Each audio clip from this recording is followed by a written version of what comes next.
ಕನ್ನಡ ನಾಡು, ಇದು ಕನ್ನಡಿಗರ ನಾಡಿಮಿಡಿತ.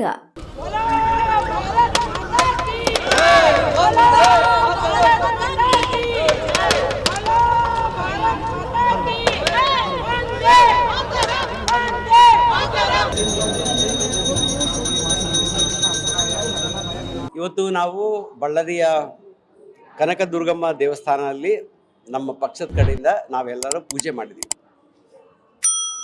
ಇದ್ರದ್ದು ಉದ್ದೇಶ ಏನಂದರೆ, ಈ ಮೊನ್ನೆ ದಾಳಿ ಆಗಿದ್ದರಲ್ಲಿ ಆತಂಕವಾದಿಯವ್ರು ಬಂದು ಪಹಲ್ಗಾಮಲ್ಲಿ ಏನು ಮಾಡಿದರು, ಆಮೇಲೆ ನಾವೇನು ಅಟ್ಯಾಕ್ ಮಾಡಿದ್ವಿ ಅವ್ರ ಮೇಲೆ, ಅದಕ್ಕೆ ನಮ್ಮ ಪ್ರಧಾನಮಂತ್ರಿ ಅವರಿಗೆ ಮತ್ತು ನಮ್ಮ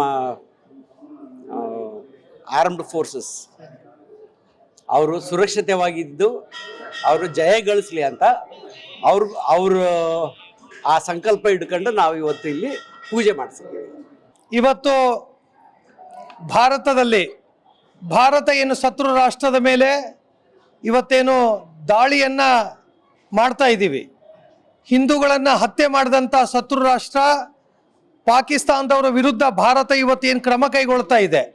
ನಾವು ಇವತ್ತೆಲ್ಲರೂ ಸೇರಿ ಬಳ್ಳಾರಿಯ ಕಾರ್ಯಕರ್ತರು, ನಮ್ಮ ನಾಯಕರು, ಶಾಸಕರು, ಮಾಜಿ ಶಾಸಕರು ಎಲ್ಲರೂ ಸೇರಿ ನಮ್ಮ ಬಳ್ಳಾರಿಯ ಕನಕ ದುರ್ಗಮ್ಮನ ಆಶೀರ್ವಾದ ತಗೊಳ್ಳೋದಕ್ಕೆ ಬಂದಿದ್ದೀವಿ.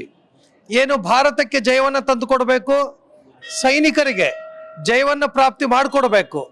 ಯಾವುದೇ ಪ್ರಾಣಿ ಆಗಬಾರ್ದು, ಪ್ರಾಣವನ್ನು ಜೀವಹಾನಿ ಆಗಬಾರ್ದು. ಅದ್ರ ಜೊತೆಯಲ್ಲಿ ಮೋದಿಯವರಿಗೆ ಶಕ್ತಿಯನ್ನು ತುಂಬಬೇಕು, ತಾಯಿ ಆಶೀರ್ವಾದ ಮಾಡಬೇಕು ಅಂತೇಳಿ ನಾವೆಲ್ಲರೂ ದುರ್ಗಮ್ಮನ ದೇವಸ್ಥಾನದಲ್ಲಿ ಪೂಜೆ ಮಾಡಿ ನಾವು ಇವತ್ತು 101 ತೆಂಗಿನಕಾಯಿಗಳನ್ನು ಎಲ್ಲರೂ ಪ್ರಾರ್ಥನೆ ಮಾಡಿ ಎಲ್ಲರೂ ಕೂಡ ತಾಯಿ ಆಶೀರ್ವಾದಕ್ಕೆ ಬಂದಿದ್ದೀವಿ.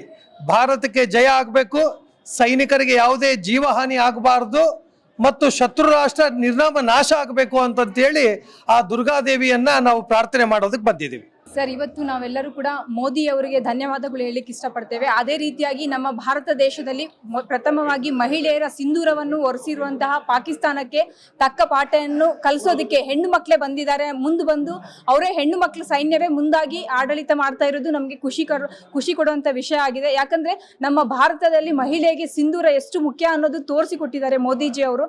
ನಾವು ಅವರಿಗೆ ಕೃತಜ್ಞತೆಯನ್ನು ತೋರಿಸ್ತಾ ಇದ್ದೇವೆ. ಅದೇ ರೀತಿ ನಮ್ಮ ಮಹಿಳಾ ಸೈನಿಕರಿಗೂ ಹಾಗೂ ಎಲ್ಲ ಸೈನಿಕರಿಗೂ ಯಶಸ್ವಿ ಆಗಿ ಮುಂದೆ ಬರಬೇಕು.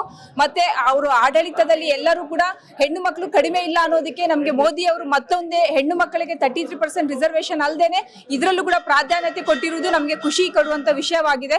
ಆದರೆ ಪಾಕಿಸ್ತಾನವನ್ನು ಉಗುರಿನ ಸಮೇತವಾಗಿ ಬೇರಿನ ಸಮೇತವಾಗಿ ಕಿತ್ತೆಸಿಬೇಕು ಅಂತೇಳಿ ಅದಕ್ಕೆ ನಮ್ಮ ಬಳ್ಳಾರಿ ದುರ್ಗಾದೇವಿ ಕೂಡ ಆಶೀರ್ವಾದ ಇರಬೇಕು ಅಂತೇಳಿ ಬೇಡ್ಕೊಳ್ಳಿಕ್ಕೆ ನಮ್ಮ ಎಲ್ಲಾ ಕಾರ್ಯಕರ್ತರು ಬಂದು ಈ ದಿನ ಬೇಡ್ಕೊಂತಾ ಇದ್ದೀವಿ. ಸರ್, ನಮ್ಮ ಮೋದಿಜಿ ಅವರಿಗೆ ಜಯವಾಗಲಿ, ನಮ್ಮ ಸೈನಿಕರಿಗೆ ಎಲ್ಲರಿಗೂ ಜಯವಾಗಲಿ ಅಂತೇಳಿ ಈ ಸಿಂಧೂರ್ ಆಪರೇಷನ್ ಏನಾಗಿದೆ ಸಕ್ಸಸ್ಫುಲ್ ಆಗಿರೋದಕ್ಕೆ ನಮ್ಮೆಲ್ಲರಿಂದ ಕೃತಜ್ಞತೆಯನ್ನು ತಿಳಿಸ್ತಾ ಇದ್ದೀವಿ. ಸರ್, ನಮಸ್ಕಾರ. ನಮ್ಮ ದೇಶದ ಹೆಮ್ಮೆಯ ಪುತ್ರರು ಹಾಗೂ ಪುತ್ರಿಯರು, ಯೋಧರಾಗಿರ್ತಕ್ಕಂಥ ಸೈನಿಕರಿಗೆ ಆ ದೇವರು ಕನಕದುರ್ಗಮ್ಮ ತಾಯಿ ಶಕ್ತಿ ನೀಡಲಿ, ನಮ್ಮ ದೇಶವನ್ನು ಸುರಕ್ಷಿತವಾಗಿ ಇಡ್ಲಿ.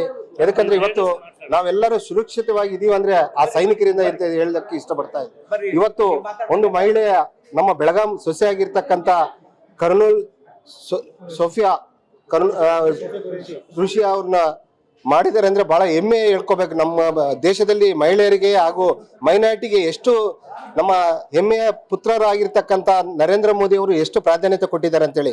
ಇವತ್ತು ಹಿಂದೂ ಮುಸ್ಲಿಂ ಅಣ್ಣತಮ್ಮರ ಇದೆ ನಮ್ಮ ದೇಶದಲ್ಲಿ. ಅಂತ ದೇಶದಲ್ಲಿ ಇವತ್ತು ಉಗ್ರವಾದಿಗಳು ಬಂದು ಒಂದು 26 ಜನವನ್ನು ಕೊಲ್ಲಿದ್ದಾರೆ. ಬಹಳ ದುಃಖಕರವಾದದ್ದು. ಅದಕ್ಕೆ ತಕ್ಕಂತೆ ಉತ್ತರ ಕೊಟ್ಟಿದ್ದಾರೆ ನರೇಂದ್ರ ಮೋದಿ, ನಮ್ಮ ಹೆಮ್ಮೆಯ ಪುತ್ರ ಆಗಿರ್ತಕ್ಕಂಥ ಪ್ರೈಮ್ ಮಿನಿಸ್ಟರ್ ನರೇಂದ್ರ ಮೋದಿ ಅವರು. ಮುಂದೆ ಬರ್ತಕ್ಕಂಥ ದಿನಮಾನಗಳಲ್ಲಿ ಶಾಂತಿ ರೀತಿ ನಮ್ಮ ದೇಶ ಇರಬೇಕು, ನಮ್ಮ ಸೈನಿಕರಿಗೆ ಒಳ್ಳೇದಾಗ್ಲಿ, ಜಯವಾಗಲಿ ಅಂತ ಹೇಳ್ತಾ ಆ ತಾಯಿಗೆ ಪೂಜೆ ಮಾಡಕ್ ಬಂದಿದ್ದೀವಿ. ನೀವಿನ್ನು ಕನ್ನಡ ನಾಡು ವಾಹಿನಿಯನ್ನು ಸಬ್ಸ್ಕ್ರೈಬ್ ಮಾಡಿಕೊಂಡಿಲ್ವಾ? ಈಗಲೇ ಸಬ್ಸ್ಕ್ರೈಬ್ ಮಾಡಿ ಬೆಲ್ ಐಕಾನ್ ಅನ್ನು ಒತ್ತಿ ನೋಟಿಫಿಕೇಶನ್ಗಳನ್ನ ಪಡೆಯಿರಿ.